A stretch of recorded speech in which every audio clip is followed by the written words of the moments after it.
మీ మోకాల నొప్పులకు ఎటువంటి సర్జరీ లేకుండా ఎపియాన్ పెయిన్ క్లినిక్ అందిస్తున్న అత్యాధునిక చికిత్స. ప్రస్తుతం మనం ఉన్నాం సంధ్యా థియేటర్ ఆర్టీసీ క్రాస్ రోడ్స్లో. ఎక్కడైతే ఇన్సిడెంట్ జరిగిందో, పుష్ప మూవీ సందర్భంగా ప్రీమియర్ షో కోసం వచ్చినప్పుడు ఇన్సిడెంట్ జరిగిందో అదే థియేటర్లో ప్రస్తుతం మనం ఉన్నాం. యాక్చువల్లీ ఇక్కడ ఆ రోజు ప్రీమియర్ షో కోసం స్పెషల్గా వచ్చారు రేవతి, ఆమె కుటుంబ సభ్యులు, అలాగే శ్రీతేజ్ కూడా. ఆ రోజు అల్లు అర్జున్కి అభిమానిగా ఆ పిల్లోడు కూడా స్పెషల్ రిక్వెస్ట్ చేసినందుకు వాళ్ళ నాన్నగారు టికెట్స్ బుక్ చేసి, ఎక్కువ కాస్ట్ అయినా సరే బుక్ చేసి మరీ తీసుకొచ్చారు ఇక్కడకు మూవీ చూపించేందుకు. ఆ సంఘటనలోనే రేవతి చనిపోయారు. శ్రీతేజ్ తీవ్రమైన అంటే గాయపడ్డాడని చెప్పలేము, అంటే గాయాలు కాదు కాబట్టి అతనికి శ్వాసకు సంబంధించినటువంటి ప్రాబ్లం వచ్చింది ఆ తొక్కిసలాటలోనే. అదే రోజు థియేటర్కి అల్లు అర్జున్ అలాగే ఆ టీమ్, ఆయన ఫ్యామిలీ అందరు రావడము, ఆ తొక్కిసలాట ఇక్కడ భయంకరమైనటువంటి అభిమానులు తొక్కిసలాట జరిగింది. ఆ రోజే ఇక్కడ ఈ ఇన్సిడెంట్ జరిగింది, మనందరికీ తెలిసిందే ఆ విషయం.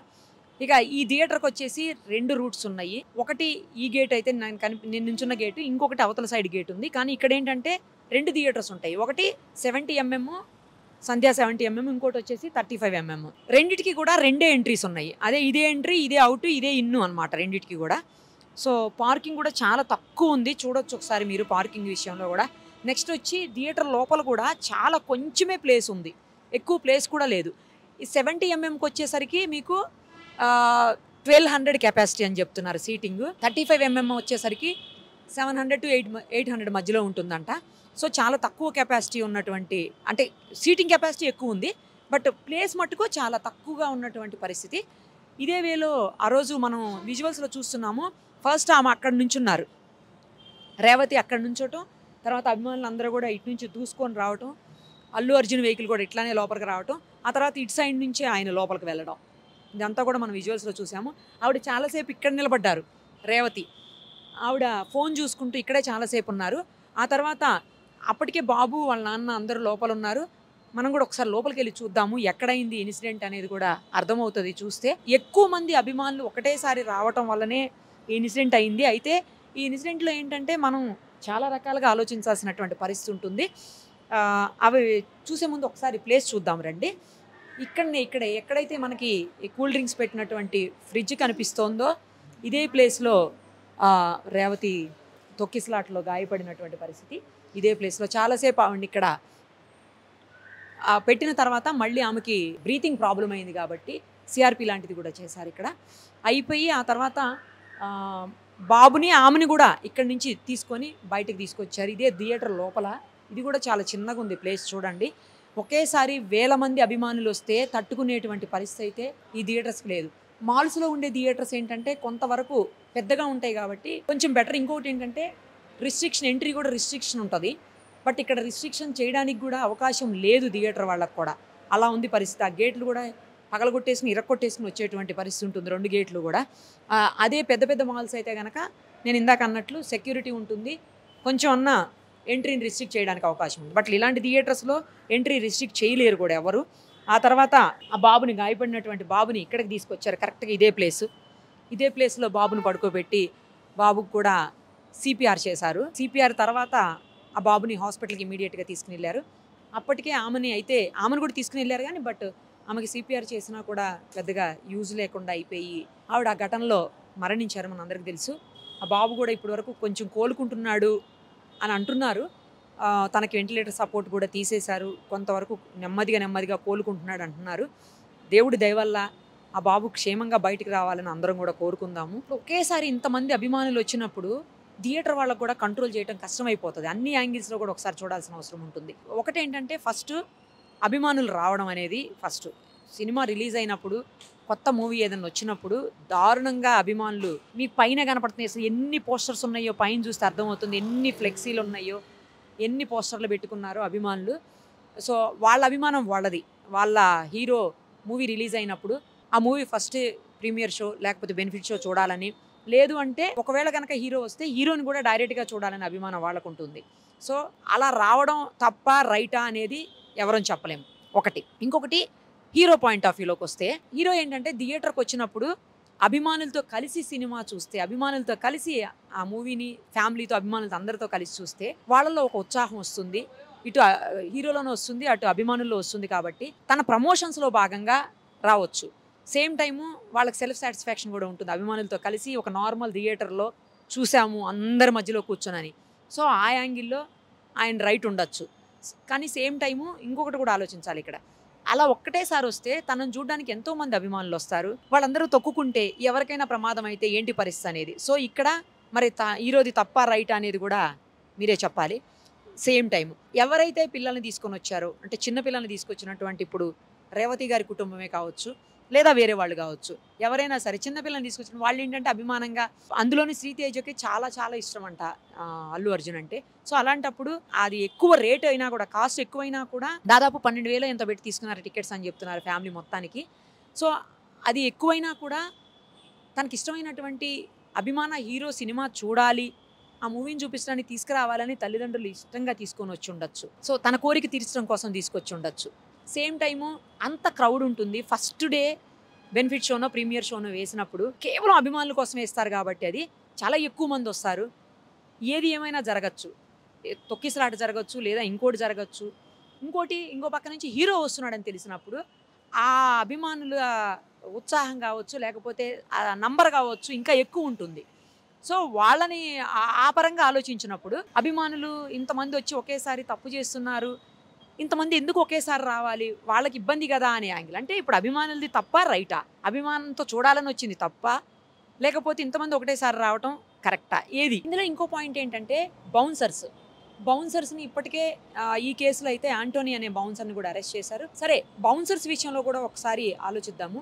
వాళ్ళని పెట్టుకున్నప్పుడు హీరోలు కానీ లేదంటే ఎవరైనా సెలబ్రిటీస్ కానీ పెట్టుకున్నప్పుడు వాళ్ళ డ్యూటీ ఏంటి? ఎవరిని కూడా, అంటే రోడ్డు మీద కనిపించే వాళ్ళని కానీ లేకపోతే పక్కన ఉన్న వాళ్ళని కానీ ఎవరిని కూడా హీరో దగ్గరికి రానియకుండా చూసుకోవాలి, లేదా ఆ పర్సన్ దగ్గరికి రానియకుండా చూసుకోవాలి. అదే వాళ్ళ డ్యూటీ. దానికి వాళ్ళు కొన్ని చోట్ల స్టిక్స్ పెట్టి చేశారు, స్టిక్స్ కూడా అడ్డం పెట్టారు, దానివల్ల కూడా జరిగిందని అంటున్నారు. వాళ్ళ డ్యూటీని వాళ్ళు చేశారు అని చెప్పేసి వాళ్ళు మాట్లాడుతున్నారు. సో వాళ్ళ సైడ్ నుంచి చూసినప్పుడు వాళ్ళు కరెక్టేనేమో ఒక రకంగా. ఇంకో రకంగా అభిమానులు చాలా ఎక్కువగా ఇష్టపడి ఆయన దగ్గరికి వస్తున్నప్పుడు మరీ అంతగా రియాక్ట్ అయిపోయి కొట్టేసి, వాళ్ళని తోసేసి, వాళ్ళని నెట్టేసి, వాళ్ళకి కర్రలతోటి స్టిక్స్ పట్టుకొని మరి దోసేసి అలా చేయడం అవసరమా అనే పాయింట్ కూడా వస్తుంది. మరి ఇప్పుడు బౌన్సర్స్ రైటా రాంగా అది కూడా మీరే చెప్పాలి. ఇంకో వైపు నుంచి థియేటర్ వాళ్ళకి చూద్దాం. థియేటర్ వాళ్ళకేంటంటే హీరో వచ్చినప్పుడు లేదా అభిమానులు ఎక్కువగా వస్తే వాళ్ళకి బెనిఫిట్ అన్ని రకాలుగా. సో హీరో వచ్చాడు ఈ థియేటర్ కంటే వాళ్ళకు కూడా ఒక ప్రెస్టేజ్ ఉంటుంది. పలానా హీరో వచ్చి మా థియేటర్లో ఈ మూవీ చూశాడు అభిమానులతో కలిసి కూర్చొని అని చెప్పేసి, వాళ్ళ ఫ్యామిలీతో వచ్చి చూశారు అని చెప్పి. సో ఆ యాంగిల్ ఆలోచించినప్పుడు వాళ్ళకి హ్యాపీ.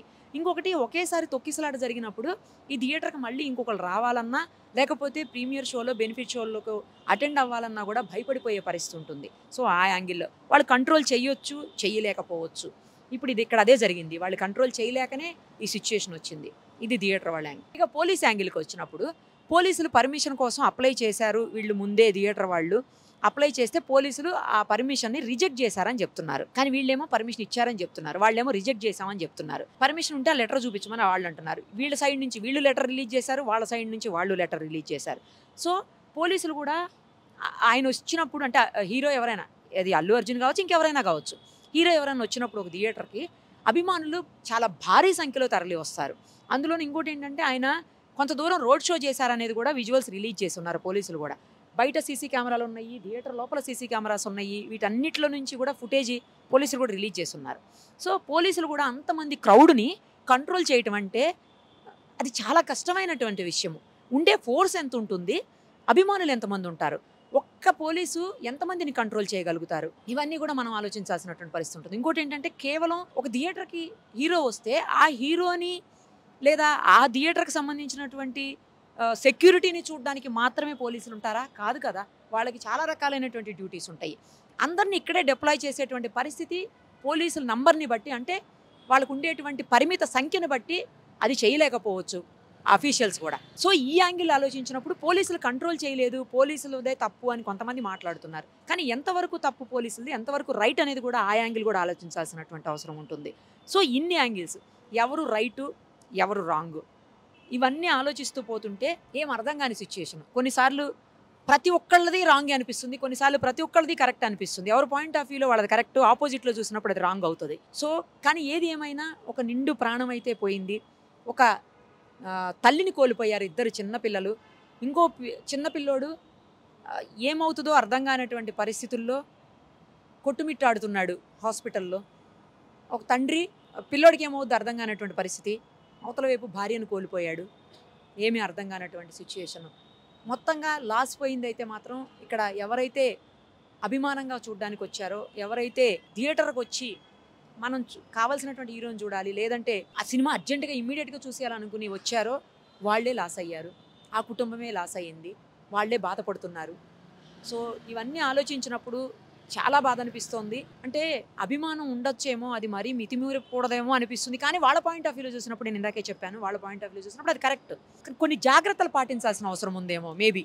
ఆ జాగ్రత్తలు తీసుకుని ఉంటే ఇవాళ ఇన్సిడెంట్ అయ్యేది కాదు, ఇన్ని రకాల బాధలు ఎవరు పడాల్సినటువంటి పరిస్థితి వచ్చేది కాదు, పోలీసుల విచారణకి ఒక హీరో, పెద్ద హీరో రావాల్సిన అవసరం వచ్చేది కాదు, పోలీసులు కూడా ప్రెస్ మీట్లు పెట్టాల్సిన అవసరం వచ్చేది కాదు, ఏది జరిగేది కాదు.